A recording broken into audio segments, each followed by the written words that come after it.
Friends ఎలా ఉన్నారు? ఈరోజు మీ కువైట్‌లో మేము ఎక్కువగా బయట అందరూ తినేది చెప్తాము.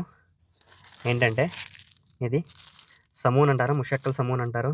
ఇదే మాకు చీపెస్ట్ ఫుడ్ చెప్పాలంటే. దీని ప్రైస్ వచ్చి ఇక్కడ మియా ఫిల్స్ అంటారు. మియా ఫిల్స్ అంటే మన ఇండియన్ కరెన్సీలో చూసుకుంటే ₹27. ఇదే మనకు బయట చీపెస్ట్ ఫుడ్డు. ఇదొకటి తింటాము. తర్వాత ఇంకొక మియా ఫిల్స్ పెట్టి ఒక చాయ్ అనేది తీసుకుంటాము అంతే. చాలామంది మ్యాక్సిమం మేము బయట చేసే డ్రైవర్లందరికీ ఫుడ్ ఇదే. ఎందుకంటే కొంతమందికి మేము బయట తిందామన్నా కొన్ని ఏరియాలో రెస్టారెంట్లు అనేవి ఉండవు. కొంతమందైతే లంచ్ బాక్స్ తెచ్చుకుంటారు. ఇప్పుడు నేనైతే బ్యాచిలరు. ఇలా నాలా బ్యాచిలర్స్ ఉంటారు. వాళ్ళకి ఫుడ్డు వండటానికి టైం కూడా ఉండదు. నైట్ వండుకుంటాము. లంచ్ బాక్స్ తెచ్చుకునే టైం కూడా ఉండదు. అందుకే మేము ఏం చేస్తామంటే మా వర్క్ బయట ఉంటది కాబట్టి మేము వచ్చేస్తాం కదా!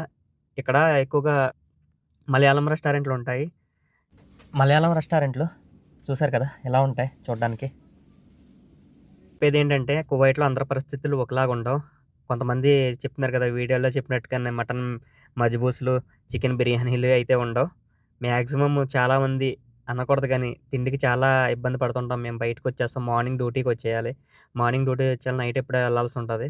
బయట ఏమన్నా తిందామంటే చాలా అంటే చాలా ప్రైస్ ఎక్కువ. మినిమమ్ అనుకున్నా కూడా మనం ఇండియన్ కరెన్సీలో ₹300 తీయాల్సుంటుంది. మాకొచ్చే సాలరీస్‌లో అది తీయాలంటే ఆలోచిస్తారు. అందుకే చాలామంది మాక్సిమం ఇవే తింటాం మేము. ఇవి తింటే జస్ట్ ₹50తో మొత్తం అయిపోతుంది. ₹50తో ఒక పూట గడిచిపోయిందంటే అదే అదే ఎక్కువ అనుకుంటాం మేము. అందుకే దూరపు కొండలు నునుపు అంటారు గదా!